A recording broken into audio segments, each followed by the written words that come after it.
how you activate sponsors during this year, because or 2021 coming up, because obviously the traditional sponsorships, I've always been a big proponent of saying that your traditional sponsorships you need to throw out the window anyway. They need to be more engaging, but a lot of times it's engaging with at the event and different activation things that you can do. Now that's changed when we're looking at the way that we're doing with COVID mitigation plans, how we're doing things with the virtual event pieces of that, and what type of opportunities there are from fundraising or from the sponsorship things and how to keep them engaged. So just like with the virtual events that we're doing, where we're kind of expanding out the timeline that we're reaching with people, this also allows you the opportunity to expand the timeline out with your sponsors and come up with unique creative ways. And this is something that we've always been good with engagement on event day and leading up engagement, but we're also really good with some creative ideas on how to engage your sponsors. And I don't know if we have our friends from Colorado Ovarian Cancer Alliance on this, but they did a remarkable job having to quickly change from an in-person event to a virtual event. The way they did it was great, and the way they actually engaged their sponsors was really, really good too. And they did it June, and so they were the first to really do a full, really big production on a virtual event and engaging their sponsors. And again, they did a really good job of that. But some of the things that you can do, you think about the things that you traditionally have at your event. You have sponsors that are like title sponsors. You have events that are sponsors that are presenting sponsors.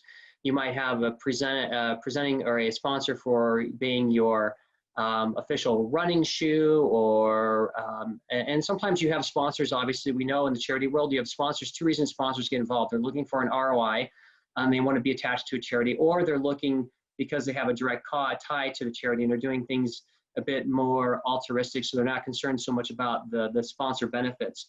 But there are unique ways to keep them engaged with sponsor activation things. And some of those examples are, I really enjoy doing the opening ceremony pieces of events. They are work, but we do opening ceremonies. Sometimes we do them live, where when we would have had the event day, or when we're doing the event day from the event, we broadcast that through a YouTube channel, or we broadcast it live on Facebook, and usually have it recorded so that it's there for people who might not have the ability to watch it that day, but can do that at a later time.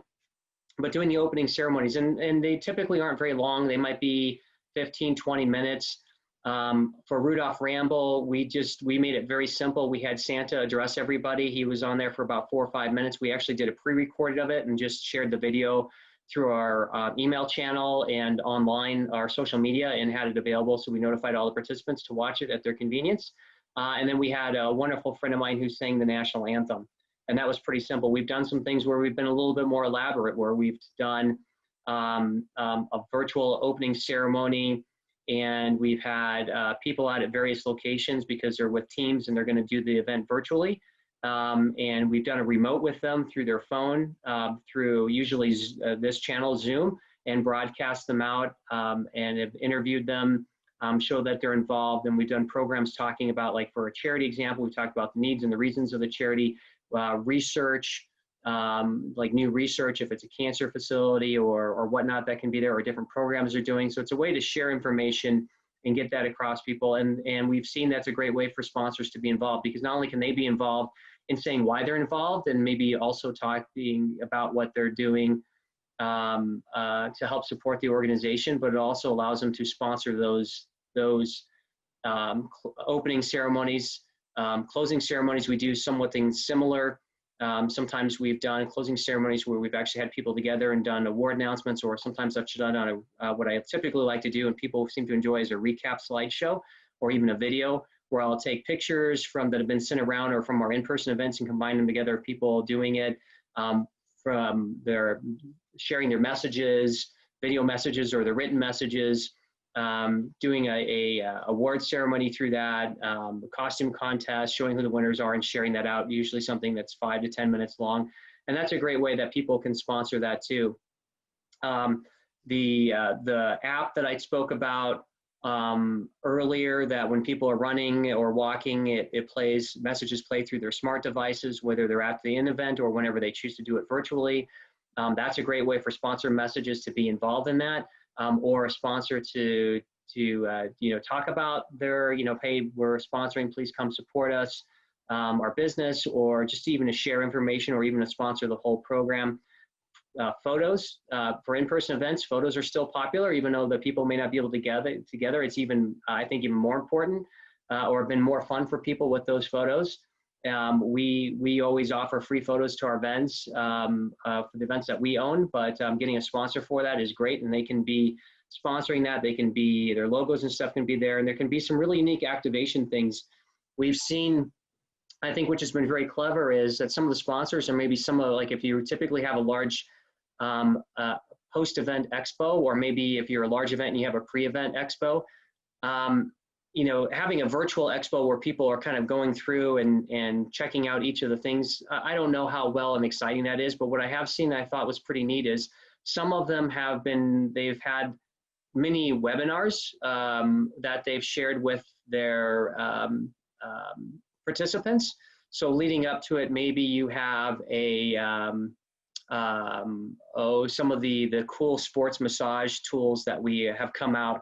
Maybe you have one of them as a sponsor, and they're doing a demonstration, and they're doing something to talk about their product online in a special program or discount for participants and the benefits of doing that. So they almost get kind of like a mini infomercial that's only a few minutes long, but then you can do that live, or you can pre-record it and you can send that out to your participants, and it's a way to engage them and involve. And that has actually been very successful. And I've actually seen some events talk about, we need to change the way we've been doing expos, and this just adds more value to the way we've been doing it and ways to reach them. So when we have in person, we're going to offer this as a premium to some of our expo vendors and even to our sponsors.